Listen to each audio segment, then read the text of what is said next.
নমস্কাৰ। DWৰ ফালৰ পৰা এখন গুৰুত্বপূৰ্ণ নোটিছ প্ৰকাশ কৰা হৈছে 10 জুন তাৰিখে।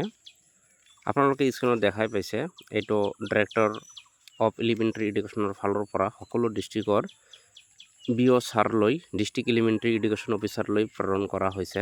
ছাবজেক্ট দিয়া আছে regarding proposal for amalgamation or merger of school having enrolment less than 30 numbers under DW Assam. কোৱা হৈছে প্ৰপ'জাল বিচৰা হৈছে যিবোৰ স্কুলত বা যিবোৰ বিদ্যালয়ত 30 জনতকৈ কম ছাত্ৰ ছাত্ৰী আছে সেইবোৰ বিদ্যালয় মাৰ্জ বা এমালগেশ্যন কৰাৰ প্ৰস্তাৱ বিচৰা হৈছে। নোটিছখনৰ মেইন কথাবোৰ কৈ দি আছোঁ। হাৰ্ড কপি আৰু ছফ্ট কপি এমালগেশ্যন যিবিলাক স্কুল আণ্ডাৰ 30 জন ষ্টুডেণ্ট আছে সেইবোৰ ইমেইল কৰি পঠাব গৈছে এমালগেশ্যন dwasam@gmail.com ইমিডিয়েটলি কৰিব গৈছে আৰু এইটো টপ মোষ্ট আৰ্জেণ্ট।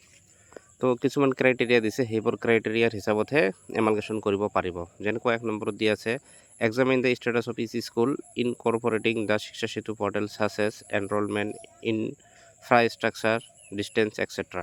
মাৰ্জ কৰা স্কুলৰ মানে এনৰলমেণ্ট কিমান আছে চাব কৈছে, ইনফ্ৰাষ্ট্ৰাকচাৰ আৰু ডিষ্টেঞ্চ কিমান এইবিলাক চাব কৈছে। 2 নম্বৰত কোৱা হৈছে any barrier like vehicular traffic on the roads between the school amalgamated merge school and base school. তাৰপিছত কোৱা হৈছে কিছু বাধা আছে নেকি বা ৰাস্তা ঘাট নাই নেকি, নাইবা কোনো ট্ৰেফিক জাম থাকিব পাৰে, নাইবা নদী থাকিব পাৰে, এইবোৰ থাকিলে এমালগেশ্যন কৰিব নোৱাৰিব। কম ষ্টুডেণ্ট থাকিলেও এমালগেশ্যন কৰিব নোৱাৰিব। 3 নম্বৰত আছে clarify whether proposal school are qualified for merger or amalgamation or not. তো এইবিলাক মাৰ্জ কৰাৰ কাৰণে এমালগেশ্যন কৰাৰ উপযুক্ত হয় নে নহয় এইবোৰ পৰীক্ষা কৰিব কৈছে। 4 নম্বৰত কোৱা হৈছে whether the infrastructure is adequate to accommodate student of propose merger school in base school. তাৰপিছত কোৱা হৈছে যিবোৰ স্কুলত লৈ যাব যে এই 30 ষ্টুডেণ্টতকৈ কম থকা ষ্টুডেণ্ট যিটো স্কুলৰ লগত এমালগেশ্যন কৰি দিব সেই স্কুলত আত্মগাঁথনি কেনেকুৱা আছে এইটো ভালদৰে চাব লাগিব। তাত ষ্টুডেণ্টবিলাকৰ ঠাই হ'বনে নাই, বেঞ্চ আছে নে নাই এইবোৰ পৰীক্ষা কৰিব লাগিব।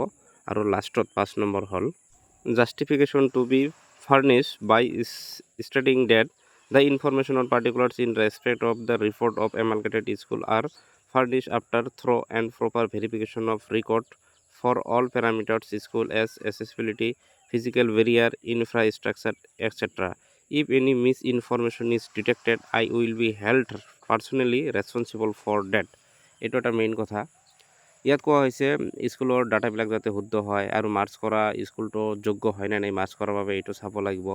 শাৰীৰিক বাধা থাকে নেকি, মানে কোনো নদী আছে নেকি মাজত তেতিয়া এমালগেশ্যন কৰিব নোৱাৰিব, নাইবা ট্ৰেফিক ৰাস্তা ঘাটৰ কোনো প্ৰব্লেম আছে নেকি সেইবোৰ থাকিলে এমালগেশ্যন কৰিব নোৱাৰিব আদি সকলোবোৰ দিশ আৰু স্কুলৰ আত্মগাঁথনি কেনেকুৱা ঠিক আছে নে নাই সেই হিচাপত মাৰ্জ কৰিব লাগিব আদি সকলোবোৰ দিশ মানে সঠিকভাৱে পৰীক্ষা কৰি চোৱাৰ পিছতহে দাখিল কৰা হৈছে বুলি মানে এটা ডিক্লাৰেশ্যন দিব লাগিব। আৰু যদি এই তথ্য বা এই ডাটা ভুল হয় তেন্তে নিজে দায়বদ্ধ থাকিব বুলি নোটিছখনত কোৱা হৈছে। তো যিবোৰ স্কুলৰ 30 জনতকৈ কম ষ্টুডেণ্ট আছে সিহঁতে এমালগেশ্যন হ'ব মেবি, মানে বেছি সম্ভাৱনা এমালগেশ্যন হোৱা।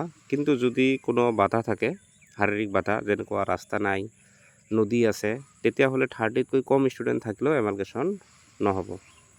এইখিনিয়ে আছিল নোটিছখনত। ধন্যবাদ।